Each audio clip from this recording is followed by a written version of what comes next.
Nothing comes close to defining mystery and shock like the story of a young woman whose story you're about to watch. From the confines and comfort of her home and country to the city of Tokyo, which will sadly become the last city she ever visited. This is the story of the young hostess who never returned home and the shocking reason why she never did. This is the unbelievable disappearance of Lucie Blackman.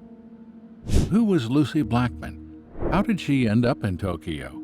And why has no one been able to explain what happened to the young woman who simply wanted to do her job? The new millennium had just begun, and Lucie Blackman, a resident of Kent in the United Kingdom, was ready to explore the world. As a 21-year-old, Lucie had worked as an air hostess, so the opportunity to explore the world came with her job.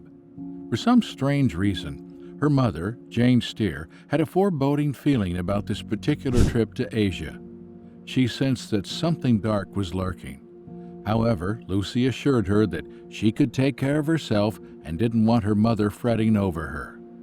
It turns out that Lucie had grown tired of the constant flying with her airline and decided to quit her job. Together with her friend Louise Phillip, they chose Japan as their next destination, and it wasn't long before the two ladies found themselves in Tokyo. For Lucie, the purpose of this trip was clear. She needed to work and raise some money. In Tokyo, she and Louise wasted no time in getting a job at the Casablanca Club. The part of Tokyo where she worked provided work opportunities for foreign girls. They had lots of casinos and clubs jobs, and soon Lucie was sending emails about her newfound work. However, while the descriptions of her job didn't come across as being a lady of easy virtue, she had a not-so-modest assignment. As a casino hostess, her job included following up on male customers until they go into the bar. On a number of occasions, she sat to listen to the men, and they later converted into paying customers. There was also an appraisal system that monitored how many male customers were brought in by the hostesses. Lucie wasn't doing so well and needed to improve. However, this did turn out to be a fatal mistake. On the first day of July 2020, Lucie left her apartment to meet up with a client that she had met at the club a few nights before. That day at about 5 p.m., she stepped out of the house after informing Louise that she was meeting up with her date. She called later on to inform her that they had met and that he was driving her off to the coast. About an hour later, she called Louise again to inform her that her date went well and she was given a mobile phone for communication. She also informed her that she should be able to be back home by 8 p.m. Moments later, Louise's phone rang again, and she excitedly took the call, expecting to hear Lucie's voice. However, it was a Japanese man who spoke. He informed her that Lucie had run off to join a religious sect and would not be coming home. Shocked, confused, and not willing to accept the things she had just heard, Louise demanded to speak with her friend. But the mysterious man said she wasn't willing to speak with anyone, and it was best not to call again. Of course, Louise knew something was wrong, and after 2 days of trying to reach out to Lucie without any success, she decided it was time to call her mother in Kent. Jane at this time was preparing to send off a gift to her daughter when Louise called to share the sad news. Jane was devastated by this, and the days that followed were filled with anguish as the family tried to come to terms with the horrible news. Louise believes it was an abduction. Sophie, Lucie's younger sister, also believes that her sister might just be held somewhere in the Asian city of Tokyo and decided to travel to Japan to rescue her sister. Together with Lucie's ex-boyfriend, Jamie, they prepared to make the trip. However, the problem with this was Tokyo's size and the difficulty in tracking down her sister in a busy city. Upon arriving, they were confronted with the language barrier in their attempt to find Lucie. The most disappointing experience came from the Japanese police. For some reason, they paid no serious attention to the case, stating that Lucie was an adult and could do as she pleased. Sophie managed to get her listed as a missing person, but even this case file was placed among other random cases of missing people with no efforts on their part to find her. Shortly afterward, a British journalist, Richard Lloyd Perry, wrote a little story about the missing foreigner in Tokyo in one of the Japanese newspapers. This story soon escalated as some revelations about Japan's nightlife industry began to emerge. Tim, Lucie's father, and Sophie were now in Japan, hosting press conferences to speak about their missing sister and daughter. Following the Japanese police's initial reluctance to help, the family turned to the Japanese people. Tim also sought help from then Prime Minister Tony Blair and Richard Branson. As the media pressure grew, the police were forced to turn their attention in this direction. Sadly, even with this new development, the Blackmans were left in the dark as the cops never divulged any information about their investigation. It's not clear if they were trying to keep things within their loop or simply wasting the Blackmans' time while giving them the impression that they were working on the case. With time running out and Lucie gone for well over a month, suggestions to track her phone were dismissed by the police, so the family was left and the only thing they could do is continue to hope for the safety of their daughter. In August that year, 2 months after her disappearance, a letter was released bearing her signature stating she wished to be left alone. The signature was an obvious forgery, but even this was enough to revive the hope that Lucie was still alive and being held against her will. Jane was forced to seek help from a former Scotland Yard detective, Di Davies, and he went to investigate the Casablanca Club. Here, no one seems to have any idea of the suspect until Melissa, one of the hostesses, agreed to speak with him. She remembered the night Lucie met the suspect. He was an obviously wealthy Japanese man who spoke English very well. He was also charming, and with his ability to communicate in a language that most of the foreign hostesses understood, it wasn't difficult to worm his way to them. The detective took down Melissa's description and asked his former colleagues to come up with a sketch of the potential suspect. In his view, this is something that the Japanese police should have already done.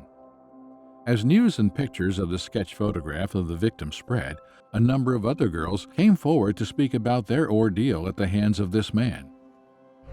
It became clear he was a regular visitor to some of the nightclubs where he sought out foreign girls and usually went on dates with them.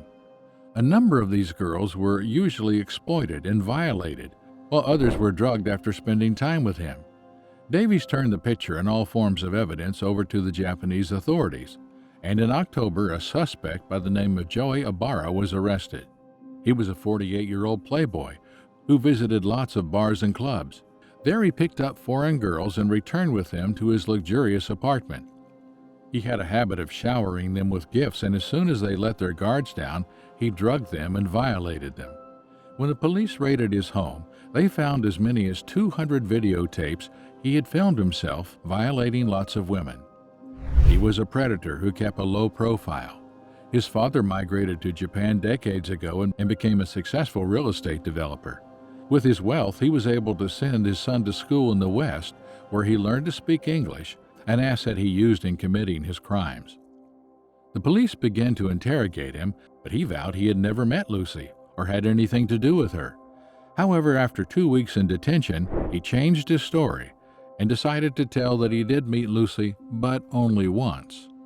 Again, Tim Blackman reached out to the world asking for help and for any information from anyone who had been victimized by this young man.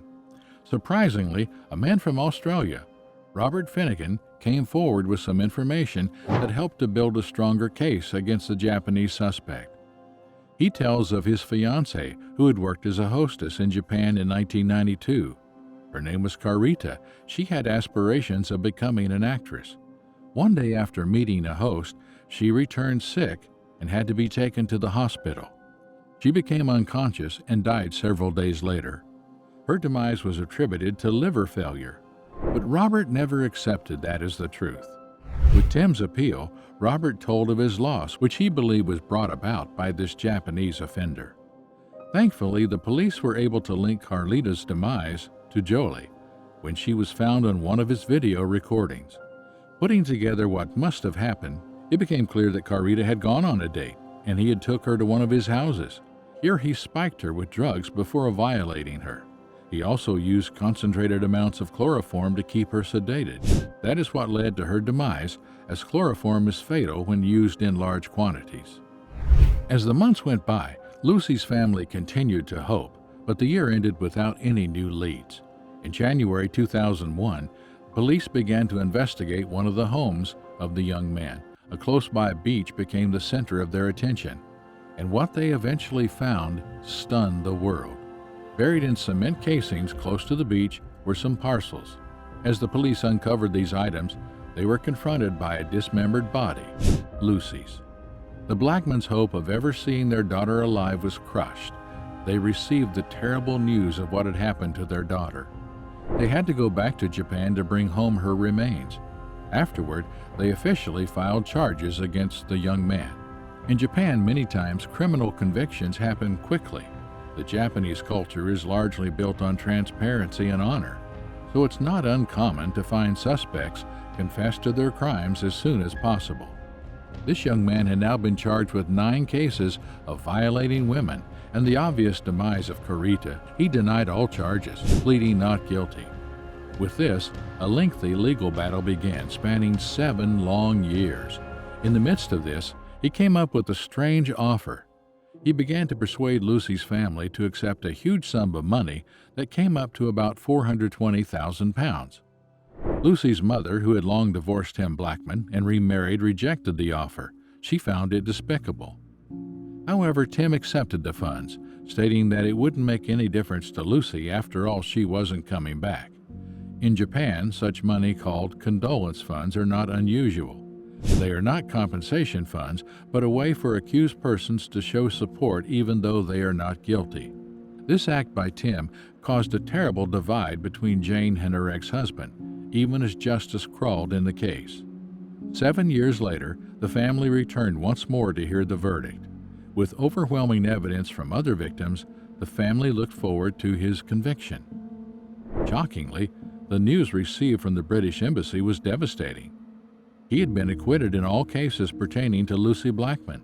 This is because no evidence was found incriminating him in Lucie's case, unlike his other victims. No DNA samples, fingerprints, or anything at all had been discovered at his residence. However, he was convicted of the other 9 violations and the demise of Karita and was sentenced to life imprisonment. In the end, the family never found the justice they sought, but in some way, their persistence uncovered a predator and helped bring justice to the other ladies who had been dishonored by the creepy predator. Let us know in the comments if you liked this story, and thank you for watching. If you like stories like these, make sure you click the subscribe button before it disappears. See you in the next one.